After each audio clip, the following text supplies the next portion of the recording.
ಸಿಂಹರಾಶಿ ಹೊಸ ಹೊಸ ವಿಚಾರದಲ್ಲಿ ಆಸಕ್ತಿ ಬೆಳೀತಕ್ಕಂಥದ್ದು. ಏನೋ ಕಂಡುಹಿಡಿಬೇಕು, ನನಗೆ ಗೊತ್ತಿರುವಂತಹ ವಿಷಯವನ್ನು ಬೇರೆ ರೀತಿಯಲ್ಲಿ ಸಮಾಜಕ್ಕೆ ತೋರಿಸಬೇಕು, ಸಂಶೋಧನೆಯನ್ನು ಮಾಡಬೇಕು, ಹೀಗೆಲ್ಲ ಆಲೋಚನೆಗಳು ಬರುವಂತಹ ಸಾಧ್ಯತೆಗಳು ಹೆಚ್ಚಾಗಿರುತ್ತೆ.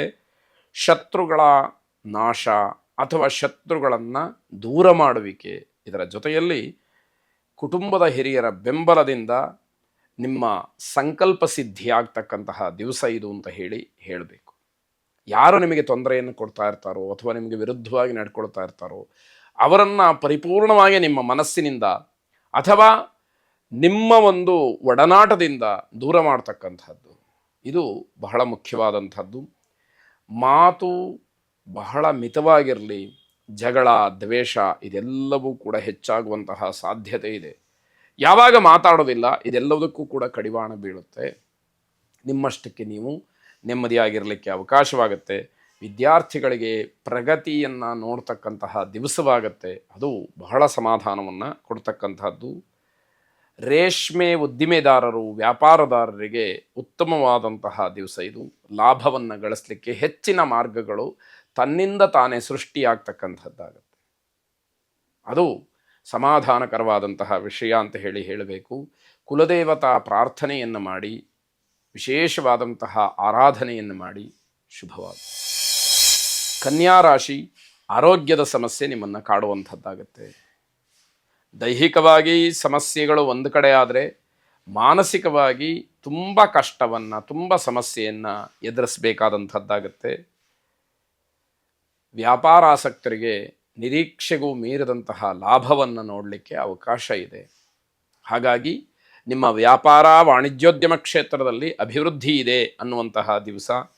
ವಿದ್ಯಾರ್ಥಿಗಳಿಗೆ ಹೆಚ್ಚಿನ ಗೊಂದಲ ಉಂಟಾಗುತ್ತೆ.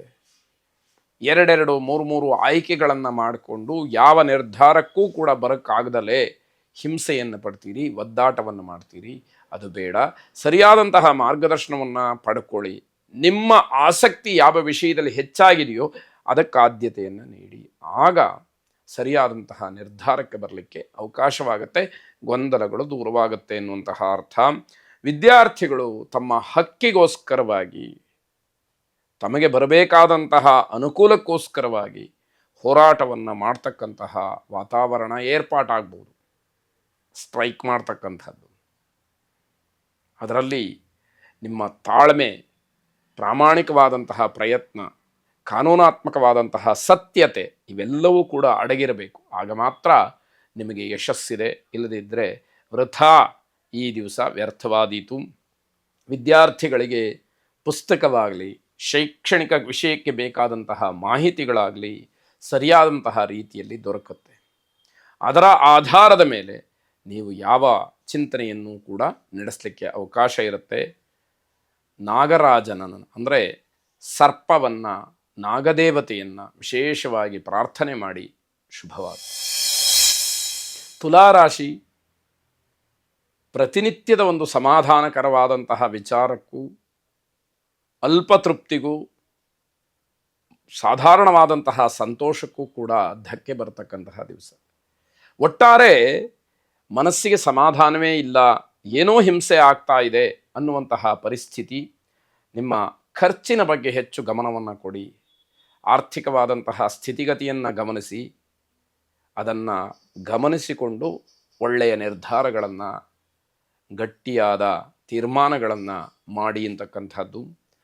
ದಾಯಾದಿಗಳಿಂದ ತೊಂದರೆಯಾಗ್ತಕ್ಕಂಥದ್ದು, ಅವಮಾನವಾಗ್ತಕ್ಕಂತಹ ಸಾಧ್ಯತೆ ಹೆಚ್ಚಾಗಿದೆ. ಕೌಟುಂಬಿಕವಾದಂತಹ ಸಮಸ್ಯೆಗಳು ಉಲ್ಬಣವಾಗುತ್ತೆ.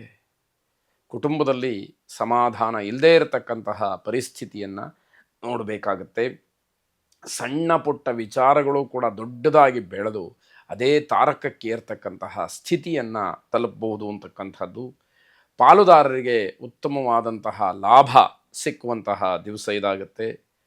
ನವಗ್ರಹರನ್ನು, ಅದರಲ್ಲೂ ವಿಶೇಷವಾಗಿ ಚಂದ್ರಗ್ರಹನನ್ನು ಪ್ರಾರ್ಥನೆ ಮಾಡಿ.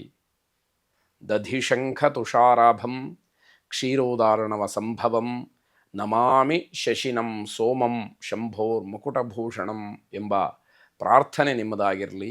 ಶುಭವಾಗಿ. ವೃಶ್ಚಿಕ ರಾಶಿ, ಭೂ ಸಂಬಂಧವಾದಂತಹ ವ್ಯಾಪಾರದಲ್ಲಿ ವ್ಯವಹಾರದಲ್ಲಿ ನಿಮಗೆ ಲಾಭಕ್ಕೆ ಅವಕಾಶಗಳಿರ್ತಕ್ಕಂಥದ್ದು, ಅದಕ್ಕೆ ಸೂಚನೆ ಸಿಕ್ಕುವಂಥದ್ದಿದೆ. ಸಾಲಬಾಧೆಯಿಂದ ಮುಕ್ತರಾಗ್ತೀರಿ. ನಿಮ್ಮ ವಯಸ್ಸಿಗೆ ಯೋಗ್ಯತೆಗೆ ಅನುಸಾರವಾಗಿ ಮಾಡಿದಂತಹ ಸಾಲಕ್ಕೆ ಅದನ್ನು ತೀರಿಸಲಿಕ್ಕೆ ಯಾವುದೋ ಒಂದು ಮಾರ್ಗ ವಿಶೇಷವಾಗಿ ಸಿಗ್ತಕ್ಕಂಥದ್ದಾಗುತ್ತೆ.